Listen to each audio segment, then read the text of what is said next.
Hello everyone, कैसे हैं आप सब। आई होप आप सब बहुत अच्छे होंगे। तो आज का वीडियो होने वाला है बहुत इंटरेस्टिंग, तो उसको पूरा देखिए। जैसा कि आपने थंबनेल में देखा कि आज का वीडियो जो है वो मैं ये डिस्कस करने वाली हूँ कि how yoga has changed my life. तो हम लोग सभी कहीं ना कहीं बहुत ज़्यादा इंस्पायर्ड होते हैं योगा से। बहुत लोग प्रैक्टिस भी करते हैं। बीइंग अ योगा कोच, अभी तो मैं बहुत रेगुलरली प्रैक्टिस खुद भी करती हूँ और दूसरों को भी करवाती हूँ। बट जब मैं सिर्फ एक नॉर्मल प्रैक्टिशनर थी, तब से अब तक की जर्नी में मेरे लाइफ में जो जो चेंजेस आए हैं वही आज मैं डिस्कस करूँगी। अपना पर्सनल एक्सपीरियंस आपसे शेयर करूँगी कि how it has changed my life dramatically. तो जब हम प्रैक्टिस करते हैं तो हम कई बार हम ये सुनते हैं योगा के बारे में that it's a way of life. So why do we call it a way of life? Because when we practise yoga, yoga is very deeper than we can think of. ये सिर्फ कुछ आसनास, कुछ प्राणायाम नहीं है। आपको उसको समझना पड़ता है। And as you practise for a long time, then you gradually develop the sense why we call it a way of life, because your way of thinking, your way of behaving changes through time, because it involves a lot of practices, after which you can call yourself a true practitioner, a consistent practitioner, a good practitioner. So क्या है वो सारे practices या वो सारे techniques जिसके बारे में मैं बात कर रही हूँ? तो first point is that I start my day with pranayama practice for 10 to 15 minutes at least. जो आप लोग बिगिनर्स हैं, जिनसे बहुत देर तक थोड़ा पेशेंस का प्रॉब्लम होता है शुरू में, what you can do that you can go for 5 minutes initially, and then you can build up your habit for a longer time. तो शुरू कीजिए आप 5 मिनट से, और ये बस अपने आप से कमिटमेंट कीजिए कि आप 5 मिनट ज़रूर देने वाले हैं हर रोज़ अपने आप को। सेकेंड इज प्रतिपक्ष प्रैक्टिस। नाउ प्रतिपक्ष प्रैक्टिस क्या है? प्रतिपक्ष मीन्स ऑपोजिट। जो भी हम सोच रहे हैं उसका opposite. Mostly we tend to and happen to think about negative things. तो हम सभी चाहते तो है कि नेगेटिव चीज़ें ना सोचे, पॉजिटिव चीज़ें सोचे, बट ये इतना आसान नहीं है, राइट? तो जो सबसे पहला चीज़ है आपको करना चाहिए, एक बहुत ही ब्यूटीफुल प्रैक्टिस है, प्रतिपक्ष भावना कहते हैं हम उसे। तो उसमें क्या होता है कि आप अपने रोज के जो भी आपकी इमोशंस है, फीलिंग्स है, उसको आपको रोज जर्नल करना होता है, लिखना होता है। कि जैसे आप अगर कोई भी चीज नेगेटिव, ना, नो, नहीं, कैन नॉट, इस टाइप के शब्दों का प्रयोग हम लोग करते ही रहते हैं। ये मुझसे नहीं होगा, यहाँ मैं नहीं जा पाऊंगी, ये मैं नहीं कर पाऊंगी या कर पाऊंगा, ऐसी चीजें। तो जब हम नेगेटिवली चीज़ों को नहीं नहीं नहीं, नो नो नो, ऐसी चीज़ों को लेके सोचते हैं, तो वो कई बारी ना हम पे ही, हमें पता भी नहीं चलता, वो एक हमारे ऊपर बहुत ग्रिप कर लेता है। तो उस चीज़ में आपको फिर क्या करना है कि आपको अपने जो भी आप सोच रहे हो उसको तुरंत लिख लेना है, and you have to just write the opposite of it, which is the positive of it. तो आप अगर ये प्रैक्टिस आप रोज करते हैं, शुरू ज़रूरी नहीं है कि आपको हर चीज़ को ज़बरदस्ती लिखना है। जब भी आपको ये लगे कि आपको ये चीज़ बहुत करनी है और आप नहीं कर पा रहे, बार बार इसके लिए आपको नेगेटिव फीलिंग आ रही है या नेगेटिव थिंकिंग आ रही है, and you are not able to avoid it, then you just write it down and you try to write the opposite of it. For example, जैसे मुझे किसी ने अगर पूछा कि आप मेरे पास मिलने के लिए आ सकते हो, and if I am thinking that no, I can not go to that place today, और I don't want to go but I need to go there, then what I will write कि yes, I will definitely go there. उसके बाद वजह चाहे जो भी हो, just आपको ये पॉजिटिव थिंकिंग का जो प्रोसेस है वो स्टार्ट करना है, व्हाट आई वांट टू से। तो आप इसको प्रैक्टिस कीजिए and you will surely notice that there is a difference in your way of thinking coming gradually. तो it will help you a lot. Third is, जो कि जिसने मुझे बहुत हेल्प किया, हम लोग हमेशा वेट लूज करने के लिए कोशिश करते हैं, बहुत सारी बड़ी बड़ी टेक्निक्स, कुछ डाइट्स एंड बहुत सारी चीज़ें अपनाते हैं ताकि हमारा वेट लूज हो.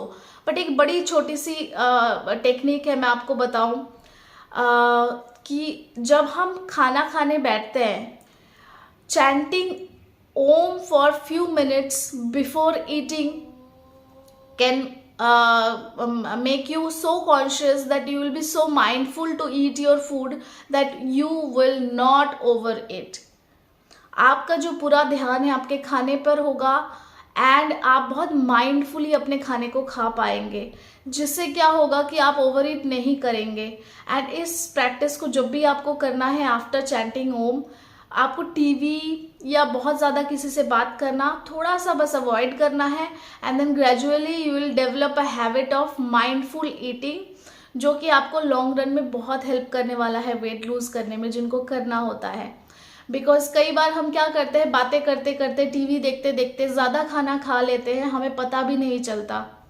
या फिर कई बार ऐसा होता है कि हम खाना खा रहे हैं, हमारा ध्यान कहीं और है, तो हमारा जो सलाइवा प्रोडक्शन है वो बहुत ज़्यादा अच्छे से नहीं होता है, जिस वजह से क्या होता है कि हमारा जो डाइजेशन है वो प्रॉपरली वर्क नहीं करता. इसलिए कितना भी आप न्यूट्रिशियस फूड खा लीजिए, आप या तो प्रॉपरली च्यू नहीं करते, और जो हमारा डाइजेशन का प्रोसेस है वो हमारे माउथ से ही स्टार्ट हो जाता है, तो गड़बड़ वहीं से शुरू हो जाती है. तो you will develop, if you develop this habit of chanting Om before your major meals, then you will see कि आप कितना mindfully अपना खाना खा पा रहे हैं, and it will help you a lot.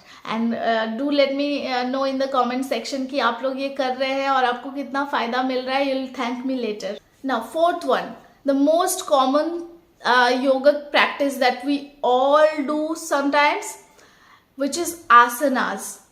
तो आसनास प्रैक्टिस कीजिए. बिगिनर होते हैं, इंटरमीडिएट होते हैं, एडवांस लेवल के होते हैं, आप जिस भी स्टेज पे हैं आप कुछ शुरू कीजिए. बट जो भी आप प्रैक्टिस करते हैं, मेक श्योर दैट आप उस चीज़ में कंसिस्टेंट रहिए. कंसिस्टेंट प्रैक्टिस बहुत ज़रूरी है. कोई भी छोटे से छोटा आसन हो, जब आप रोज़ प्रैक्टिस करते हैं, it gives you a lot of difference. तो आप नोटिस करते हैं कि आप कितना ग्रो कर रहे हैं फिजिकली. तो रोज अपनी प्रैक्टिस में कंसिस्टेंट रहिए. अपने आप से एक कमिटमेंट रखिए कि नो मैटर व्हाट 5 मिनट्स तो मैट पे मुझे बिताना ही है. And gradually as you will enjoy the process, you will start developing a habit of being consistent. Now a very important one and my favourite one, जिसने मुझे बहुत help किया है, because I had a problem of sleep disorder. तो that is निस्पंद भाव. What is निस्पंद भाव? निस्पंद भाव में आपको आइदर बिफोर स्लीपिंग और any time of the day, जब भी आपके पास टाइम हो, तो आप ये प्रैक्टिस कर सकते हैं. Practice Nispand Bhav. You can sit in a relaxed position, leaning onto a wall, or sit on your bed simply, letting your legs wide open and palms resting on your knees. You can do it by sitting on a floor or on your bed as per your convenience. Number 6 is Abhyanga or oil massage. ये एक बहुत ही important चीज़ है. जो लोग workout करते हैं या नहीं भी करते हैं, when you massage your body with oil, then आपकी जो बॉडी है उसको नरिशमेंट मिलता है, आपकी जो स्किन है उसको नरिशमेंट मिलता है. तो once in a week or twice a week you can go for oil massaging or abhyanga, which we called in yoga. किसी भी ऑयल से आप अभ्यंगा का प्रैक्टिस कर सकते हैं. Coconut oil, almond oil, depending upon the type of skin you have or the oil you like, you can do definitely abhyanga once or twice a week. So next one is kriyas or shat karmas. So what are shat karmas? Shatkarmas are the cleansing techniques that you perform for cleansing your body, to detox your body and to make it more functionable and more efficient. आपका जो respiratory system है, digestive system है, इनको बहुत ज़्यादा cleanse करने में help करता है, because to be able to be fit physically, जो हम बाहर से जैसे दिखते हैं सिर्फ वही इम्पॉर्टेंट नहीं है, अंदर से आप कैसा फील करते हैं वो भी इक्वली उतना ही इम्पॉर्टेंट है. तो योग में एक सबसे अच्छी बात है कि आपका ये एक होलिस्टिक अप्रोच में आपको मदद करता है, ना ही कि सिर्फ एक्सटर्नली जैसे आप दिखते हैं, जो भी आपके एस्थेटिक्स है उस पे तो काम करता ही है, स्ट्रेंथ पे काम करता है, एंड्योरेंस पे काम करता है, आपके हार्ट हेल्थ पे काम करता है, and at the same time internally आपके ऑर्गन्स को और आपकी बॉडी को क्लेंस भी करने में बहुत सारे टेक्निक्स मदद करते हैं. उन्हीं में से एक है षटकर्मास, जिसमें कि आपके बहुत सारे नेति, वस्ति, धोती, बहुत सारी चीज़ें, नौली, कपालभाति, ये सारी बहुत सारी चीज़ें आ जाती हैं जिनको कि प्रैक्टिस किया जाता है. तो उसी में से एक है जिनको आप प्रैक्टिस कर सकते हैं according to the seasons, but ज़रूरी है कि आप इसको सीखें किसी के एक परफेक्ट, आपके जो भी एक्सपर्ट हो, कोच हो या योगा टीचर हो, उसके गाइडेंस में सीखना बहुत ज़रूरी है, बिकॉज ये कभी कभी रिस्की भी हो सकते हैं. तो आपको अकेले बिल्कुल परफॉर्म नहीं करना चाहिए, किसी टीचर के पास आप सीखिए and then practise in every day to day of your life and you will see amazing difference in your health. So these were few techniques that I follow and that has helped me a lot in my life, and I'm still practicing these things and it is helping me to become a better person every day. I hope ये आपको भी उतना ही help करे. तो please start practicing all these, to start from whichever technique you like. किसी एक चीज़ से शुरुआत कीजिए and do let me know in the comment section कि आप कैसे प्रैक्टिस कर रहे हैं, और अगर आप में से कोई इन चीज़ों को प्रैक्टिस करता है तो प्लीज़ वो भी मुझे बताइए. और अगर आपको मेरी वीडियो आज अच्छी लगी है तो please do like, share and subscribe to my channel myths life, and I will be coming with new such videos for you.